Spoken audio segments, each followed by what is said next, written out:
میرے اعمال کی اصلاح کرم سے کر دے۔ الحمدللہ رب العالمین والصلاة والسلام علی سید المرسلین، اما بعد فاعوذ باللہ من الشیطان الرجیم، بسم اللہ الرحمن الرحیم۔ پڑھیے، الصلاة والسلام علیک یا رسول اللہ وعلی آلک واصحابک یا حبیب اللہ۔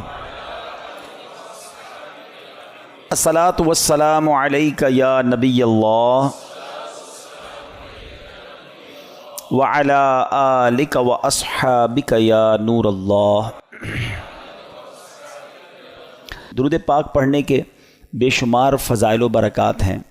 میرے آقا مدینے والے مصطفیٰ صلی اللہ تعالیٰ علیہ وسلم کا فرمان ہے، جب جمعرات کا دن آتا ہے تو اللہ تعالیٰ فرشتوں کو بھیجتا ہے جن کے پاس چاندی کے کاغذ ہوتے ہیں، سونے کے قلم ہوتے ہیں۔ اسپیشل پریپریشن ہوتی ہے فرشتوں کی آن دا ڈے آف تھرسڈے۔ کیا کرتے ہیں؟ چاندی کے کاغذ اور گولڈ کے، سونے کے قلم ہوتے ہیں۔ وہ لکھتے ہیں، اس دن لکھتے ہیں کہ کون یوم جمعرات اور شب جمعہ مجھ پر کثرت سے درود پاک پڑھتا ہے۔ یعنی آج اسپیشل ارینجمنٹ ہے خاص درود پاک پڑھنے والوں کے لیے، تو ہمیں جمعرات، پھر جمعرات کی رات، جمعے کا دن کثرت سے درود پاک پڑھنا چاہیے۔ مل کر محبت کے ساتھ درود پاک پڑھ لیں۔ صلو علی الحبیب صلی اللہ تعالی علی محمد صلی اللہ علیہ وآلہ وسلم۔ عاشورہ کا دن یہ کتنا ہسٹوریکل ڈے ہے، کیسے کیسے عظیم واقعات عاشورے کے دن ہوئے، اور پھر وہ واقعہ ہوا جو آج بھی مسلمانوں کو تڑپا دیتا ہے۔ کربلا کے میدان میں بھوکا پیاسا اور ظلم کے ساتھ نواسہ رسول امام حسین اور ان کے پورے قافلے کو جس طرح بے دردی سے شہید کیا گیا، اور جو ظلم کیا گیا وہ آج بھی سنتے ہیں تو دل دہل اٹھتا ہے۔ تو آج ہم کچھ امام حسین رضی اللہ تعالیٰ عنہ کی فضائل پر، اور اس کے بعد ان یزیدیوں کا کیا بنا۔ کربلا کے بعد تو وہ ایک طرح سے ون کر گئے تھے نا، اگر ہم فگرز کی بات کریں تو وہ اسٹریٹجیکلی تو ون کر گئے تھے، مگر پھر ہوا کیا؟ ان کو کیا وہ راس آئی وہ حکومت، اور کیا انہوں نے مزے کیے؟ کیونکہ وہ تو چاہتے تھے کہ امام حسین بھی یزید کی بیعت کر لیں، مگر اس کے بعد کنٹرول کیسا ملا اور ان کا نتیجہ کیا نکلا؟ بہت سارے درس ہیں ہمارے پاس آج کے بیان میں، اور یقیناً یہ دل کو افسردہ کرنے والی باتیں بھی ہیں۔ مگر اس سے پہلے میں کہ آپ کو پیر مہر علی شاہ صاحب، سبحان اللہ، جیسے سیدی اعلیٰ حضرت ہے نا، آئے ہائے، پیر مہر علی شاہ صاحب بھی کمال کی شخصیت ہیں۔ اللہ نے کمال کا عشق رسول عطا فرمایا اور کمال کا علم بھی عطا فرمایا۔ مگر آپ کا ایک واقعہ سنیے گا آپ۔ ایک بار ایک پادری آپ کے پاس آیا، عیسائیوں کا پادری تھا، اور وہ کہتا ہے کہ قرآن پاک میں آپ کا دعویٰ یہ ہے کہ تمام چیزوں کا ذکر ہے، ہر بات کی اس کے اندر جو ہے وہ ڈیٹیل موجود ہے، تو امام حسین تو آپ کے نبی کے نواسے ہیں، اور اسلام کی خاطر اتنی بڑی قربانی دی، کربلا کے میدان میں سب کچھ لٹا دیا، لیکن ان کا ذکر تو قرآن مجید میں موجود نہیں ہے۔ پیر مہر علی شاہ صاحب سے وہ کہتے ہیں، پیر مہر علی شاہ صاحب نے اس انگریز کا، اس پادری کا یہ اطمینان کے ساتھ اعتراض سنا، اور آپ نے کہا کہ کیا آپ نے قرآن پورا پڑھا ہے؟ وہ پادری کہتا ہے ہاں میں نے پورا قرآن پڑھا ہے، اور قرآن میں اپنی جیب میں رکھ کے گھومتا ہوں، جو بکلیٹ تھی قرآن کی وہ ساتھ ہی رکھتا تھا۔ تو آپ نے فرمایا اچھا ایسا کرو کہ قرآن پڑھو میرے سامنے، تم کہتے ہو ذکر نہیں ہے، میں تمہیں بتاتا ہوں کہاں ذکر ہے، قرآن پڑھو۔ کہاں سے پڑھوں گا؟ کہیں سے بھی پڑھو، قرآن جدھر سے بھی پڑھنا ہے پڑھو۔ وہ پادری حیران ہو گیا۔ اب قرآن اسٹارٹ کرنے سے پہلے اس نے پڑھی بسم اللہ الرحمن الرحیم۔ پیر مہر علی شاہ صاحب نے کہا بس رک جاؤ، بسم اللہ الرحمن الرحیم پڑھی ہے نا، تو اب غور سے سنو۔ اور آپ نے فرمایا کہ بسم اللہ شریف کے علم العادات کے لحاظ سے 786 اعداد ہیں، آپ بھی جانتے ہوں گے 786 یہ جو ہے نا اعداد بنتے ہیں، یہ ایک پورا علم ہے علم العادات کا۔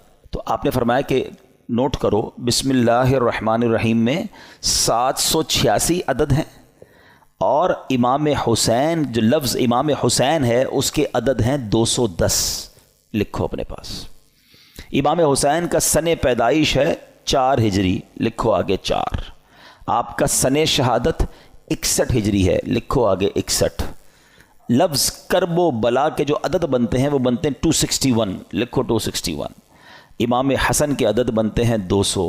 امام حسن کا شہادت جو سن ہے وہ ہے 50 ہجری. اب ان سب کو ٹوٹل کرو، جب اس نے ٹوٹل کیا تو اس کا رزلٹ بھی 786 آتا ہے. ہمارے علماء کا علم دیکھو. اب اس پادری کے سامنے آپ فرماتے ہیں ابھی تو ایک ہی آیت پڑھی ہے، اس میں امام حسین کا نام بھی موجود ہے، ان کی پیدائش کا سن کا ذکر بھی موجود ہے، امام حسین کی سال شہادت کا ذکر بھی موجود ہے، امام حسین کے بھائی جان امام حسن کا نام بھی موجود ہے. اس آیت سے پتہ چل گیا کہ یہ دونوں بھائی بھی ہیں. آگے چلو گے تو قرآن میں اور بھی اس طرح کے واقعات مل جائیں گے. اللہ اکبر. جب پادری نے بسم اللہ الرحمن الرحیم کی تفسیر کا یہ انداز پیر مہر علی شاہ صاحب سے سنا تو اس کا دل نور ایمان سے جگمگایا، وہ کلمہ پڑھ کر مسلمان ہو گیا. یہاں پر علم قرآن اور علماء کرام کو اللہ پاک نے کیسا مقام دیا ہوا تھا یہ بھی ہمیں سیکھنے کو ملتا ہے.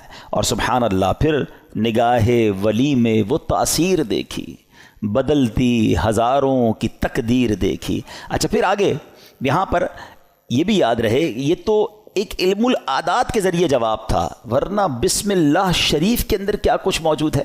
مولا علی شیر خدا کرم اللہ تعالی وجہ الکریم، آپ پتہ ہے کیا ہیں؟ آپ باب صلی اللہ کہلاتے ہیں. ہم نے منقبت میں سنا نا، وہی جن کو باب صلی اللہ کہیں. باب صلی اللہ کا مطلب کیا ہے؟ آقا فرماتے ہیں، حدیث پاک کا مضمون ہے، میں علم کا شہر ہوں اور علی اس کا دروازہ ہے. یعنی باب ہے اس شہر کے.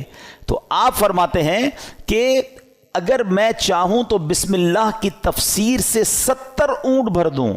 یعنی اس کا مطلب یہ ہوا کہ اتنے کاغذوں پر اتنی بکس بن جائیں گی تفسیر کی، صرف بسم اللہ شریف کی، کہ 70 اونٹوں پر اس کو رکھا جائے گا تب جا کر کمپلیٹ ہوگی. تو یہ ہے قرآن اور یہ ہے علم القرآن جو ہمارے اسلاف کو معلوم تھا. مگر آج ہم قرآن سے بہت دور ہیں، ہم قرآن پڑھتے نہیں ہیں. اچھا یہ تو ایک فی البدی جواب تھا پیر مہر علی شاہ صاحب کا کہ جناب علم العادات سے یہ ذکر کیا، مگر قرآن مجید فرقان حمید میں اہل بیت اطہار کا صراحت کے ساتھ اور سبحان اللہ گویا ان کی شان اور ان کی منقبت قرآن بیان کرتا ہے. کتنی خوبصورت ایک آیت ہے قرآن پاک کی، پارہ 22 ہے، سورہ احزاب، آیت نمبر ہے 33. اللہ قرآن میں ارشاد فرماتا ہے انما یرید اللہ لیذھب عنکم الرجس اہل البیت ویطہرکم تطہیرا. ترجمہ، اے نبی کے گھر والوں، اللہ تو یہی چاہتا ہے کہ تم سے ہر ناپاکی دور فرما دے اور تمہیں پاک کر کے خوب صاف ستھرا کر دے. طبرانی اور مسلم شریف میں حدیث پاک میں ہے کہ پیارے آقا علیہ الصلوۃ والسلام نے حضرت علی، حضرت فاطمہ اور حسنین کریمین رضی اللہ تعالیٰ عنہم کو چادر مبارک میں لے کر یہ آیت تلاوت فرمائی. اور ایک روایت میں ہے کہ آپ علیہ الصلوۃ والسلام نے دعا کی، مولا یہ میرے اہل بیت ہیں، انہیں خوب ستھرا فرما دے. سبحان اللہ. اسی آیت کے بارے میں مولانا حسن رضا خان صاحب لکھتے ہیں نا، ان کی پاکی کا خدائے پاک کرتا ہے بیان. ان کی پاکی کا خدائے پاک کرتا ہے بیان، آیا تطہیر سے ظاہر ہے شان اہل بیت. یعنی ان کی شان قرآن بیان کر رہا ہے. تو امام حسین کا ذکر بھی ہو گیا نا، امام حسن کا ذکر ہوا، بی بی فاطمہ کا ذکر ہوا. اللہ اکبر. اور آگے چلیے ایک اور جگہ سورہ شورى آیت نمبر 23 میں اللہ ارشاد فرماتا ہے قُلْ لَا أَسْأَلُكُمْ عَلَيْهِ أَجْرًا إِلَّا الْمَوَدَّةَ فِي الْقُرْبَى. اللہ قرآن میں فرماتا ہے تم فرماؤ میں اس پر تم سے کوئی معاوضہ طلب نہیں کرتا مگر قرابت کی محبت. نبی پاک نے کیا فرمایا؟ اور کوئی معاوضہ طلب نہیں کر رہا مگر میرے عزیزوں سے محبت کرنا. سلطان المفسرین حضرت عبداللہ ابن عباس رضی اللہ تعالیٰ عنہ فرماتے ہیں جب یہ آیت نازل ہوئی صحابہ کرام نے عرض کی یا رسول اللہ صلی اللہ تعالیٰ علیہ وسلم، آپ کے اہل قرابت جن سے محبت کا اللہ پاک نے حکم دیا ہے یہ کون ہیں؟ فرمایا علی، فاطمہ سبحان اللہ اور ان کے دونوں بیٹے یعنی حسنین کریمین رضی اللہ تعالیٰ عنہم. ہم کیوں نہ پنجتن پاک سے پیار کریں؟ ان سے پیار کا، ان سے محبت کا حکم گویا ہمیں قرآن دے رہا ہے. اور سبحان اللہ ایک اور آیت میں کس انداز سے ان کا جو ہے وہ شان بیان ہوتی ہے. پارہ نمبر ہے 5 سورہ نساء آیت نمبر 54. اللہ پاک ارشاد فرماتا ہے ام یحسدون الناس علی ما آتاہم اللہ من فضلہ. ترجمہ بلکہ یہ لوگوں سے اس چیز پر حسد کرتے ہیں جو اللہ نے انہیں اپنے فضل سے عطا فرمائی ہے. حضرت امام باقر رضی اللہ تعالیٰ عنہ فرماتے ہیں اس آیت کریمہ میں بیان کیے گئے وہ لوگ جنہیں اللہ پاک نے اپنا فضل عطا کیا اور جن سے کافر و منافق حسد کرتے ہیں، خدا کی قسم یہ ہم اہل بیت ہیں. خود امام باقر نے گویا اس کی تفسیر کی کہ جن کے بارے میں یہ ذکر ہو رہا ہے یہ ہم اہل بیت ہیں. سبحان اللہ یہ مقام ہے اہل بیت کا. ایک جگہ نبی پاک علیہ الصلوۃ والسلام کیا خوب فرماتے ہیں، حدیث کا مضمون ہے کہ میری اہل بیت میری امت کے لیے کشتی نوح کی مانند ہے، جو اس میں سوار ہو جائے گا وہ پار لگ جائے گا. اچھا یہ کس کے لیے کہا؟ اہل بیت کے لیے. اب ذرا توجہ کیجیے گا اعلیٰ حضرت کا کس طرح حدیثوں پر یوں سمجھیے کہ عبور تھا اور کیا انداز تھا، اور آپ کو سمجھ آ جائے گی بات کہ اہل بیت کو کیا کہا؟ کشتی کہا. ایک جگہ نبی پاک کی حدیث ہے اصحابی کالنجوم فبأیہم اقتدیتم اہتدیتم. آقا فرماتے میرے صحابہ ستاروں کی مانند ہیں، ان میں سے جس کی بھی پیروی کرو گے تم کامیاب ہو جاؤ گے، ہدایت پا جاؤ گے. اب ذرا میرے ساتھ رہیے گا. صحابہ کو کیا کہا؟ ستارے، سٹارز. کیا کہا؟ ستارے. اور اہل بیت کو کیا کہا؟ کشتی. ہیں اچھا اب دونوں سے ہمیں تو محبت کرنی ہے، دونوں کا پیار دل میں ہونا یہ ایمان کے لیے ضروری ہے. انفارچونیٹلی آج ایسا دور آ گیا ہے کہ کچھ لوگ صرف صحابہ کی بات کرتے ہیں، اہل بیت کی بات نہیں کرتے. کچھ صرف اہل بیت کی بات کرتے ہیں، صحابہ کی بات نہیں کرتے. ہمیں اللہ نے کیسا پیارا عقیدہ دیا، کتنا خوبصورت ایمان دیا کہ صحابہ سے بھی ہمیں پیار ہے، اہل بیت سے بھی ہمیں پیار ہے.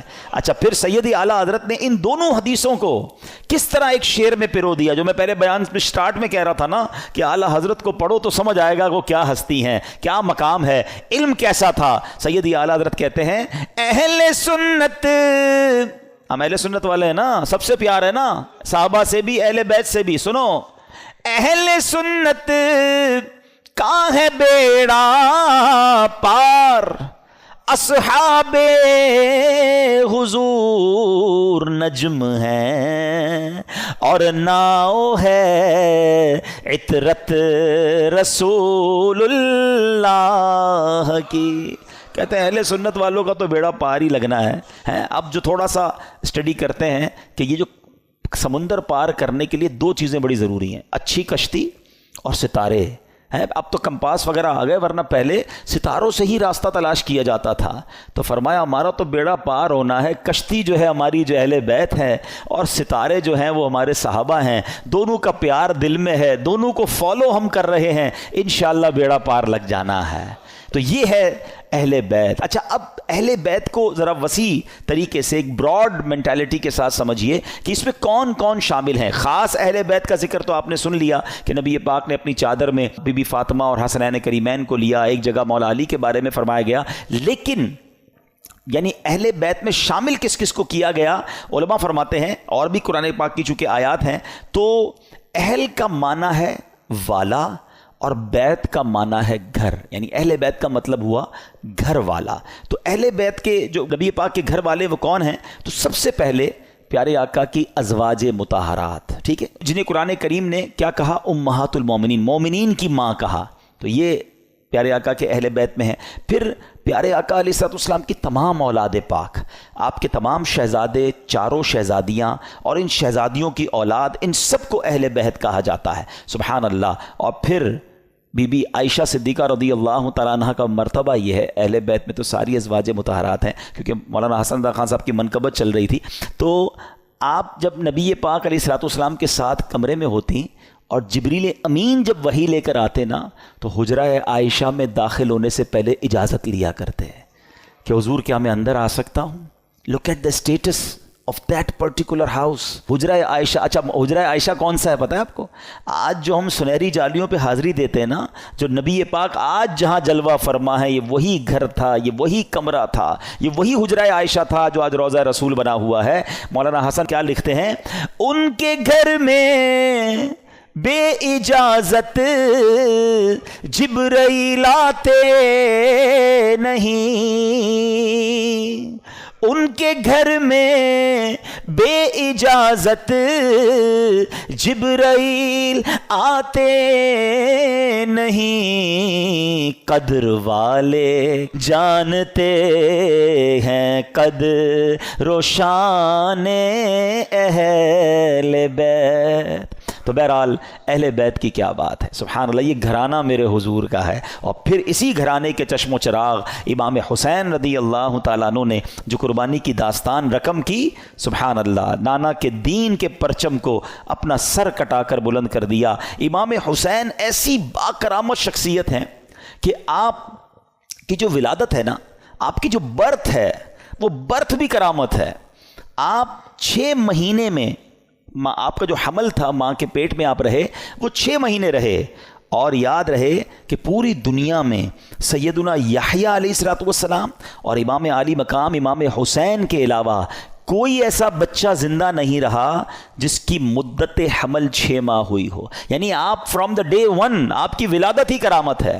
اور سبحان اللہ، آپ کے رخسار مبارک کا حال یہ تھا، آپ کے چہرے پر نور ایسا تھا کہ آپ کے دونوں رخسار سے ایسا نور نکلتا تھا کہ کمرے اور دیواریں روشن ہو جایا کرتی تھیں۔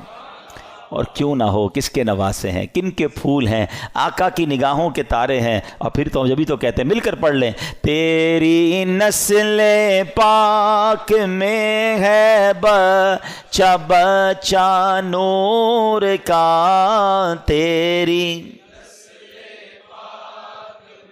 ہے بچہ بچہ نور کا، تو ہے عین نور تیرا سب گھرانہ نور۔ سبحان اللہ۔ اب یہ جو امام حسین رضی اللہ تعالیٰ عنہ جب کربلا کے لیے روانہ ہوئے نا، تو آپ سے مزید کرامتوں کا ظہور ہوا، اور علماء کہتے ہیں یہ جو کرامتیں تھیں نا، بیسیکلی یہ اتمام حجت کے لیے تھیں، مزید ان کو سمجھانے کے لیے تھی کہ دیکھو میں کون ہوں، میرے ساتھ کیسے معاملات ہو رہے ہیں، مجھ پر ظلم نہ کرو۔ مگر ان ظالموں کی آنکھوں پر لالچ کا ایسا پردہ تھا۔ امام حسین فرسٹ آف آل آپ نے مدینے سے کوچ کیا اور اب مکے آیا۔ اب اسی راستے میں سیدنا ابن مطیع رحمۃ اللہ تعالی سے ملاقات ہوئی۔ انہوں نے عرض کی کہ حضور میرے کنویں کا پانی بہت کم ہے، برائے کرم آپ دعائے برکت سے نواز دیجئے۔ آپ رضی اللہ تعالیٰ عنہ نے اس کنویں کا پانی طلب کیا، اور جب پانی کا ڈول حاضر کیا گیا تو آپ نے اس میں سے پانی کچھ پیا بھی، نوش بھی فرمایا اور کلی بھی کر دی، اور ڈول کو واپس کنویں میں ڈال دیا گیا۔ جب وہ پانی جو ہے وہ کنویں میں گیا، کنویں کا پانی بھی بڑھ گیا اور میٹھا اور لذیذ بھی ہو گیا۔ سبحان اللہ۔ تو یہ امام حسین کی کرامتوں کا سلسلہ رہا۔ اس کے بعد جب آپ بالکل ایگزیکٹلی 10 محرم الحرام کا دن آ گیا، یاد رہے کہ وہ دن جمعہ کا دن تھا، 10 محرم الحرام جب یہ واقعہ ہوا، کربلا کے میدان میں آپ خطبہ ارشاد فرما رہے ہیں، ان کو سمجھا رہے ہیں کہ دیکھو میں کون ہوں، یہ ظلم مت کرو۔ تم کیا جواب دو گے جس کا کلمہ پڑھتے ہو اس نبی علیہ السلام کو؟ اس وقت آپ کے جو خیمے تھے، جہاں خاندان کے افراد تھے، وہاں خندق میں ایک آگ بھی جل رہی تھی۔ تو ایک بد زبان یزیدی نے بکواس کرتے ہوئے کہا کہ اے حسین، تم نے وہاں کی آگ سے پہلے یہیں آگ لگا دی ہے۔ یعنی معاذ اللہ وہ یہ کہنا چاہ رہا تھا کہ اے حسین، مرنے کے بعد بھی تمہیں جہنم کی آگ میں جانا ہے۔ امام علی مقام نے جب یہ سنا تو آپ نے کہا کہ اے دشمن خدا، تو جھوٹا ہے، کیا تو یہ گمان کرتا ہے کہ میں دوزخ کی آگ میں جاؤں گا؟ امام علی مقام کے قافلے کے جانثار نے کہا کہ آپ مجھے اجازت دیں تو میں ابھی اس کا سر قلم کر دوں۔ آپ نے اجازت نہیں دی، آپ نے فرمایا حملے کا آغاز ہماری طرف سے نہیں کرنا، ہو سکتا ہے یہ پرووک کر رہے ہوں، یہ اس لیے ہمیں کہہ رہے ہیں کہ ہماری طرف سے پہل ہو جائے، اور یہ کہیں ہم نے تو حملہ نہیں کیا تھا، امام حسین والوں نے پہلے حملہ کیا۔ حالانکہ اس قدر بڑی گستاخی کی تھی، آپ نے اپنے ساتھی کو روک دیا، مگر آپ نے اللہ کی بارگاہ میں دعا کی۔ دل بڑا دکھا ہوا تھا کہ ایسی بات اس نے کر دی۔ آپ نے کہا اے رب قہار، اس کو عذاب نار سے قبل بھی اس دنیا میں بھی آگ کا عذاب عطا فرما۔ آپ کی دعا قبول ہوئی۔ وہ بندہ جو گھوڑے پہ بیٹھا تھا، اس کی گھوڑے کو جھٹکا لگا، گھوڑا خود ہی دوڑتا ہوا گیا، اور وہ گھوڑے سے جب جہاں گرا تو وہاں آگ لگی ہوئی تھی۔ اسی خندق میں یہ بندہ جا کر گرا، اور وہ بد نصیب آگ میں جل کر بھسم ہو گیا۔ امام علی مقام نے سجدہ شکر ادا کیا اور اللہ تعالیٰ کی بارگاہ میں عرض کی کہ یا اللہ، تیرا شکر ہے کہ تو نے آل رسول کے گستاخ کو سزا دی۔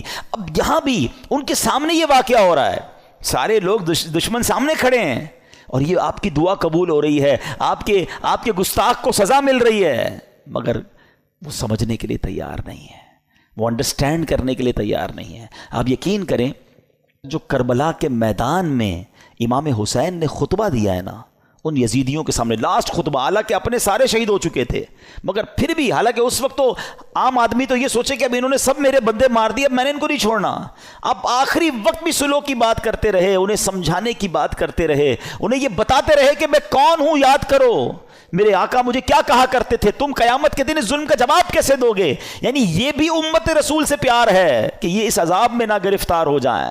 اتمام حجت کی گئی مگر وہ یزیدی نہ مانے۔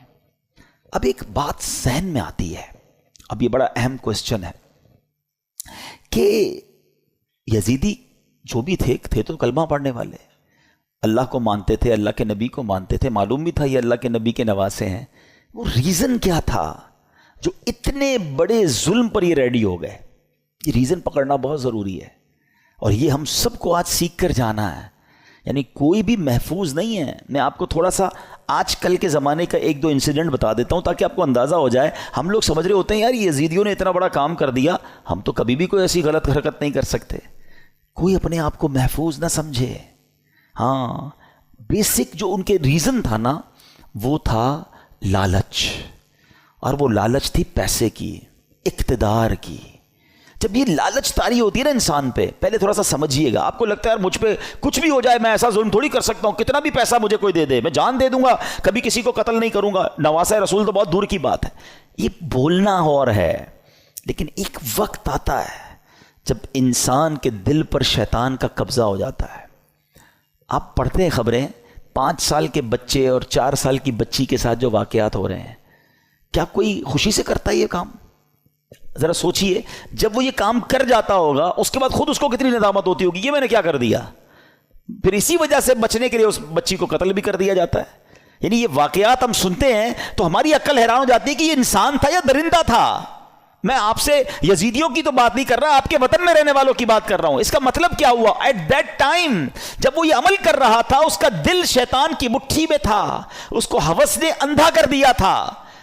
تو یہ واقعات مجھے اور آپ کو یہ سوچنے پر مجبور کرتے ہیں کہ کوئی اپنے آپ کو محفوظ نہ سمجھے۔ یہ ایک لمٹ ہوتی ہے انسان کی۔ ایک حدیث پاک ہے نا، بڑی مشہور حدیث پاک ہے جس کا مضمون ہے کہ جب بندہ ایک گناہ کرتا ہے نا، میرے ینگسٹر ذرا غور سے سنیں، ایک گناہ کرتا ہے اس کے دل پر ایک بلیک ڈاٹ لگ جاتا ہے، گناہ کرتا رہتا ہے پھر دل پورا سیاہ ہو جاتا ہے۔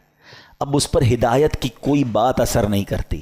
یہ جو روز شراب پیتے ہیں، جناب پارٹی کرتے ہیں، حرام کام کرتے ہیں اور گندی چیزیں دیکھ رہے ہوتے ہیں، دوستوں میں بیٹھے گناہ کر رہے ہوتے ہیں، نمازیں قضا کر رہے ہوتے ہیں، اپنے آپ کے بارے میں یہ ضرور سوچ رہے ہوتے ہیں کہ میں اتنا بھیانک کام نہیں کروں گا، مگر ایک وقت آتا ہے کہ دل سیاہ ہو جاتا ہے۔ اب وہ دل ہے شیطان کے ہاتھ میں، وہ ایسے کام کروا سکتا ہے کہ آپ تصور بھی نہیں کر سکتے۔ یار بندہ ماں کو قتل کر دیتا ہے، ہم نے نہیں سنے واقعات، کیسے پاسبل ہے کہ اپنی ماں کو مار دے؟ لیکن ایک لمٹ ہوتی ہے، اس کے بعد انسان جب اوور لمٹ ہوتا ہے تو شیطان جو چاہے اس سے کروا لیتا ہے۔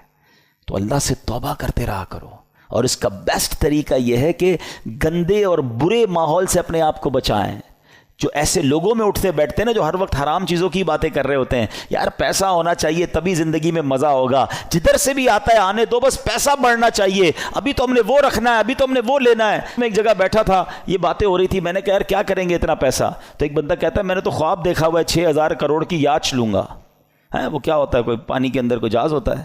اب میں نے کہا یار دیکھو کراچی کے رہنے والے نے بھی ایسا خواب دیکھا ہے۔ اب اتنے بڑے جس نے خواب دیکھے ہیں تو پھر اس کو کہاں سے قناعت اور کہاں سے صبر آئے گا؟ اللہ کی رضا پر راضی رہنا ہم کب سیکھیں گے؟ تو بہرحال میرے پیارے اسلامی بھائیوں، سوچو اس بات کے، یہ کیسے، اس ریزن کو پکڑیے۔ یزیدیوں کے ایسا کیا ہو گیا تھا کہ یہ اندھے ہو گئے تھے؟ آج بھی بندہ اندھا ہوتا ہے۔ ہاں، ظلم کرنے والے نہیں دیکھے آپ نے؟ بندوں کو ڈرل کرتے ہیں، ہاتھ پیر کاٹتے ہیں، قتل کر دیتے ہیں، پیسے چاہیے قتل کرنے کے لیے، تو وہ کیسے تیار ہو جاتے ہیں؟ ان کا دل سیاہ ہو گیا، اب ان سے کچھ بھی کروا لو۔ یہ شراب ہے نا، اس کو ام الخبائث کہا گیا، برائیوں کی ماں۔ یہ وہ چیز ہے کہ اس کا جو عادی ہو جائے، اب شراب کے علاوہ بھی عجیب عجیب نشے آ گئے، نشے میں گرفتار جو ہوا نا، اب اس کو ماں بہن کی بھی تمیز نہیں ہے، اس کو کسی کی بھی تمیز نہیں ہے، وہ کر جائے گا جو کوئی سوچ ہی نہیں سکتا۔ اور اس کے بعد وہ خود بھی شرمندہ ہوگا کہ یہ میں نے کیا کیا، نشے میں تھا. تو یہ وہی بات ہے کہ بندہ جب برائی کی طرف جاتا ہے تو ایک کے بعد دوسری، دوسری کے بعد تیسری، تیسری کے بعد چوتھی. یہ غور کیجئے، یہ بات ہمیں یہ سمجھنی ہوگی کہ ہمیں اپنے آپ کو گناہوں سے بچانا ہے، ورنہ یزیدی راستے پر چلنے میں دیر نہیں لگتی جس کو پیسے کی لالچ نے گھیرا ہوا ہے. اچھا ایک اور عجیب بات بتاؤں میں آپ کو، ہم دل کو عربی میں کیا کہتے ہیں؟ قلب. کیا کہتے ہیں؟ امراض قلب لکھا ہوتا ہے نا، قلب موٹے کاف سے. اس کا مطلب کیا ہے؟ میننگ آف قلب منقلب ہونے والا، بدلنے والا. یہ جو دل ہے نا یہ بدلتا رہتا ہے. اب میں آپ کو کچھ ایگزامپلز دیتا ہوں، آپ کو سمجھ آئے گی میری بات. کبھی کبھی ہمارے دل پر ایسا خوف طاری ہو جاتا ہے اللہ کا، آنسو بہتے ہیں، بندہ کہتا ہے یار بس اب کوئی گناہ نہیں کروں گا. یہی دل ہے، یہی ہم ہیں. کبھی کبھی اسی دل پر گناہ کرنے کا اتنا جنون سوار ہو جاتا ہے کہ بندہ کہ کچھ بھی ہو جائے میں نے یہ گناہ کرنا ہے. ارے تھوڑے دنوں پہلے تو رو رہا تھا. کبھی کبھی اس دل پر ایسی کیفیت طاری ہوتی ہے سخاوت کی کہ بندہ کہتا ہے بس یار سارا ہی مال اللہ کی راہ میں دے دو، جتنا دینا ہے دے دو. کبھی کبھی اسی دل پر ایسی بخل طاری ہوتا ہے، بندہ کہتا ہے 1 روپیہ خرچ نہیں کروں گا. ارے کبھی کبھی یہ دل اتنا رحم دل ہو جاتا ہے کہ بندہ بچے کے ساتھ بھی بیٹھ کے نرمی سے بات کر رہا ہوتا ہے، پیار کر رہا ہوتا ہے. اور کبھی کبھی یہ دل اتنا سخت ہو جاتا ہے کہ بندہ کسی پر رحم کرنے کے لیے تیار نہیں ہوتا. یہ ساری کیفیتوں میں ہم گزرتے ہیں. ہاں ہم سب گزر رہے ہوتے ہیں. کبھی عشق رسول کی کیفیت ہوتی ہے، کبھی یاد مدینہ کی کیفیت ہوتی ہے، اور کبھی برے برے خیالات آ رہے ہوتے ہیں. یہ کیا ہے؟ یہ اس کے بارے میں علماء نے لکھا کہ یہ دل جو ہے نا ایسا ہے کہ ریگستان میں ایک پتا پڑا ہوا ہے، ہوا جدھر آئے ادھر پتا اڑ جاتا ہے، دل اسی طرح بدلتا رہتا ہے. اور اب اس کنسیکوینس کو ذہن میں رکھ کے اب میرے آقا کی دعا سنو. اللہ کے حبیب دعا کرتے ہیں، یا مقلب القلوب ثبت قلبی علی دینک. اس دعا کا مطلب پتہ ہے دعا کرنے والا کون ہے؟ کونین کے والی اللہ کے حبیب علیہ الصلوۃ والسلام، جن کے صدقے مجھے اور آپ کو ایمان ملا، وہ دعا کر رہے ہیں. اے دلوں کو پھیرنے والے، میرے دل کو اپنے دین پر ثابت قدمی عطا فرما. کیونکہ یہی دل بدلتا ہے تو بندہ کافر ہو جاتا ہے، مرتد ہو جاتا ہے، کسی غلط عقیدے میں چلا جاتا ہے، کسی اور کے خیالات سمجھ آنے لگ جاتے ہیں، کیونکہ دل بدلتا رہتا ہے. تو دل کو اس طرح بے پرواہ نہ چھوڑ دو، اس کی بھی حفاظت کرنی ہے، اور اس کو بھی اسٹیڈ فاسٹ صحیح راستے پر رکھنا میری اور آپ کی ذمہ داری. یہ دعائیں کریں، اپنے دل کے لیے دعائیں کریں، اور پھر ایسے ماحول میں رہیں. وہ جو لوگ کہتے ہیں نا یار میں سب کی سنتا ہوں، کیا کریں، انٹرنیٹ آ گیا ہے، ہر بندے کی سننی ہے. دیکھوں تو صحیح مسلمانوں پر اعتراض کیا کرتے ہیں کافر، ذرا یہ سنوں، ہیں عیسائی کیا کہتے ہیں، ہندو کیا کہتے ہیں، کرسچن. اب یہ سب چیزیں سننی ہیں، انٹرنیٹ کا زمانہ ہے. پتہ نہیں کس کی کون سی دلیل دل میں بیٹھ جائے اور بندہ سوچتا رہے یار اللہ تعالیٰ ہے بھی کہ نہیں، کیونکہ وسوسہ شیطان نے ڈال دیا اور اب وہ وسوسوں کا شکار ہے. اب وہ نبی پاک کے بارے میں وسوسے میں ہے، وہ آخرت کے بارے میں وسوسے میں. کہاں کس نے تھا وہ باتیں سننے کے لیے؟ تم نے خود اپنے دل کو ادھر لگایا. کچھ لوگ بد عقیدہ کو سنتے ہیں، یار دیکھو تو صحیح ہمارے عقیدے کے بارے میں کیا اعتراض کر رہے ہیں. تم کوئی عالم ہو، مفتی ہو، کتنی اسٹڈی ہے تمہارے پاس، کیوں سنتے ہو وہ باتیں؟ خدا را بات سمجھو میری. یہ دل اگر پلٹ گیا نا تو ہم نے بڑے بڑوں کو پلٹتے دیکھا ہے. اور یہ یزیدی ہمارے سامنے پوری مثال موجود ہے، بڑے یعنی سب کچھ پتا تھا انہیں، مگر جب شیطان آنکھوں پر لالچ کا پردہ، ہوس کا پردہ ڈالتا ہے تو انسان وہ کچھ کر جاتا ہے کوئی سوچ بھی نہیں سکتا. بلم بن باورا یاد ہے آپ کو؟ یہ وہ شخص تھا کہ جو مستجاب الدعوات تھا، سر اٹھاتا تھا تو لوح محفوظ کو دیکھ لیتا تھا، اتنا بڑا عبادت گزار. اور لالچ کیا کی؟ جب بنی اسرائیل والے گئے پیسے لے کر کہ آپ پیسے لیں آپ کی ساری دعائیں قبول ہوتی ہیں، حضرت موسیٰ کے خلاف ذرا بد دعا کر دیں. پہلے تو اس نے دوڑا دیا کہ پاگل ہو گئے، میں اللہ کے نبی کے بارے میں بد دعا کروں گا. اور پیسے بڑھائے اور انعام بڑھائے، عورتیں دیں، بہت سارے کام کیے انہوں نے. وہی بات، اتنا بڑا عبادت گزار تھا، کیا اسے نہیں پتا تھا؟ مگر جب لالچ اور شیطان غالب ہو جاتا ہے، بلم بن باورا نے وہ بدبختی کی کہ حضرت موسیٰ کے خلاف بد دعا کرنے چل پڑا. مگر اللہ کی شان دیکھیں، وہ بد دعا حضرت موسیٰ کے خلاف کرتا تھا، الفاظ اپنے لیے نکلتے تھے، اس کی زبان لٹک گئی اور کفر پر اس کا خاتمہ ہوا. اب علماء فرماتے ہیں کہ اصحاب کہف کا جو کتا تھا نا، کیونکہ وہ اصحاب کہف کے ساتھ تھا، اچھوں کے ساتھ رہا، وہ کتا جو ہے جنت میں بلم بن باورا کی شکل میں جائے گا اور بلم بن باورا جہنم میں کتے کی شکل میں ڈالا جائے گا. یہ ڈرتے رہنا ہے ہمیں. یہ واقعہ سننا اپنی جگہ ہے، مگر یہ جو ظلم کیا گیا نا، ریزن کیا تھا؟ پیسے تھے، لالچ تھی، اقتدار تھا. اس سے سمجھ ہی آئی بات کہ لالچ، ہوس، اور جب بندہ شیطان کا پیروکار بن جاتا ہے پھر اس سے کچھ بھی متوقع ہے. آپ کبھی یہ نہ سوچیں کہ میں یہ گناہ نہیں کر سکتا. یہ سمجھ لیں اپنے لیے زوال کا آپ نے شروع کر دیا. جو اپنے آپ کو محفوظ سمجھتا ہے نا کہ یار بس میں نہیں، میں بڑا پکا ہوں، کوئی پکا نہیں ہے بھائی. جب اللہ کے نبی دعا کر رہے ہیں تو میں اور آپ کون ہیں؟ ہمارے صحابہ لرزتے تھے، روتے تھے، اللہ سے دعا کرتے تھے ایمان کی حفاظت کے لیے. پیران پیر سیدی غوث اعظم رضی اللہ تعالیٰ عنہ کہتے ہیں، لوگ کہتے ہیں آج عید کا دن ہے، عید کا دن ہے. عبد القادر کے لیے عید کا دن وہ ہوگا جب وہ اپنا ایمان سلامت لے کر قبر میں جائے گا. غوث پاک ہیں، ولیوں کے سردار، کہتے ہیں ایمان بچا کر قبر میں جانا یہ بہت مشکل ہے. آج کے دور میں تو اور مشکل ہے. سیدی اعلیٰ حضرت نے 100 سال پہلے ایک بات کر دی تھی کہ سونا جنگل، رات اندھیری، چھائی بدلی کالی ہے، سونے والو جاگتے رہیو، چوروں کی رکھوالی ہے. ادھر چور گھوم رہے ایمان کے. کہتے ہیں آنکھ سے کاجل صاف چرا لیں، یا وہ چور بلا کے ہیں، تیری گٹھڑی تاکی ہے اور تو نے نیند نکالی ہے. تم سو رہے ہو، مزے کر رہے ہو، فکر ہی نہیں ایمان کی. ایمان کی فکر کرو، اعمال کی فکر کرو. اچھی صحبت بہت ضروری ہے. آج بھی یزیدی ٹولہ موجود ہے جو لوگوں کے ایمان چھیننے کے لیے اور برائیوں کی طرف مسلمانوں کو لگانے کے لیے تیار ہے. ہمیں ڈھونڈنا ہے آج کے دور میں بھی حسینی لوگوں کو کہ وہ کون ہے جو سچے پنجتن کے غلام ہیں اور ہمیں حسینی طریقے پر چلاتے ہیں اور پکڑ پکڑ کر ہمیں گناہوں سے بچاتے ہیں. ہمیں اللہ کی اس نعمت پر اللہ کا شکر ادا کرنا چاہیے جو دعوت اسلامی کی صورت میں ہمیں یہ ماحول ملا ہوا ہے. اللہ اس ماحول پر ہم سب کو استقامت عطا فرمائے. اب میں آپ کو بتاتا ہوں ان ظالموں نے کرنا تھا جو کر لیا. ہوا کیا؟ کتنے پیسے مل گئے، کتنے مزے کر سکے، انجام کیا ہوا؟